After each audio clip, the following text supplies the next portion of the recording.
Snowy River Legend. It's a poem that I've written, and it's about how two appearingly ordinary men can rise above adversity and live through the hardest times. I haven't done it for a while, and boy, I hope I remember it. This is Snowy River Legend. The Snowy River Mountains are home to splendid tales of skilled and daring horse riding that would leave your features pale. Are they folklore? Are they legends? Or just old stockman's lies?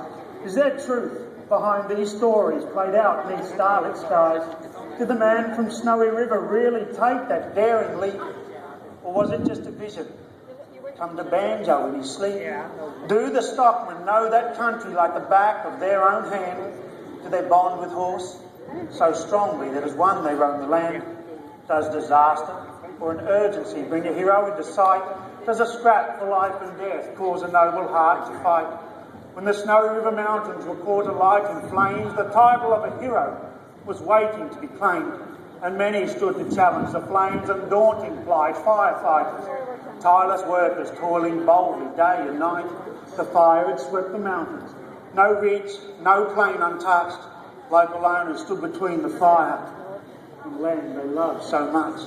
Bulldozers called for fire breaks. They would need an escort through. 2 mountain men on horses forged ahead. They never knew that the fire would catch a headwind and turn with power to stun. The dozers ploughed through blistering flames, but men and horses trapped must run. Terry Wellsmore on the chestnut, brother-in-law Mark upon the bay, with the race that stood before them. They wished they'd fed them oats, not hay. Their only chance outrun it, though the flames would scold and singe, they must race through Devil's Cauldron with the prize of life to win. Terry's home was in these mountains, skill with horses in his blood. But a wave of fear and panic swamped his mind and soul like flood. From a child these tracks he'd ridden, each one he knew so well, but they now bore close resemblance to the fiery depths of hell. They were galloping together, Kerry urged Mark by his side. We must make it to a clearing. Ride, mate. Bloody ride. The horses had to be frightened, what with chaos all around, but they lay their ears to proud, bold necks and powered over ground that was treacherous in daylight, and the path ahead was clear. Now they galloped through a wall of smoke, through bush alive with fear, for kangaroos and wallabies, coats singed and half alive, bounced into Mark and Kerry. They were wild and blind with fright. The wind was playing havoc, the fire swept and swayed, but in all of this commotion, both men made time to pray. Mark beckoned to his brother, who 3 years ago had died. Stay with me now, beside me. Help me finish out this ride. Terry too had thoughts of loved ones, 2 small boys and darling wife. Did they know how much he loved them? Had they all fulfilled his life?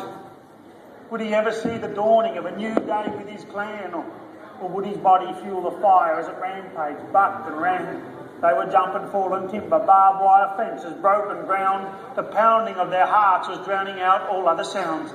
Terry noticed in the distance a glimpse of open land, but the fire swept around them like a huge volcanic hand, blocking path and blocking freedom, no way out. To stay meant die. So they turned their steeds to whence they came and let their horses fly, retracing burnt and broken ground, flames leaping at their skin. Both man and horse exhausted, but neither would give in. Terry headed for the water that he knew would save their lives, but he had to fight a feeling that cut his heart like knives. The creek lay behind 2 ridges, just 1 kilometre away. 2 steep for tired horses, Doc and Bobby had to stay. They removed bridles and saddles, one last stroke before they fled. Terry thanked them for their bravery, for the heart and soul they bled. Both men headed for the ridges, for the safety of sheer rock. They saw what lay before them, and they both near died of shock. 300 vertical metres with fire behind them on attack. They slid and rolled to safety on blistered legs and bruising backs. They dove into the water for liquid fuel and cake and shared this blessed billabong with lizards, crocs and snakes. Their loved ones on the lookout prayed for their return. They knew Kerry knew the mountains and were sure they hadn't burned. The chopper got their signal and rescued them at dawn. They were fed a hero's breakfast. Yet both men still looked forlorn to leave their horses stranded, all alone to flee the flames would torment the men forever. There was no fault to claim. They'd searched for 3 long days, but horses vanished with the smoke. The charcoal, smouldering land had wrapped them up within its cloak. Kerry, saddened by their missing, dropped down to bended knees. Then a whinny from his comrades came a-floating on the breeze. They'd escaped the fire's fury to a neighbour's pastured flat. Kerry rose to greet the heroes that brought he and brother back. From the jaws of fiery death they'd cheated and they'd won. Both men stood beside their horses on the mountain, neath the sun. So is this tale of bravery just another myth being made, or did it really happen in the legend's path being paved? Both men live to tell the story, and they'll tell the truth with pride of how they raced the devil's beast and how they won the ride. Thank you so much.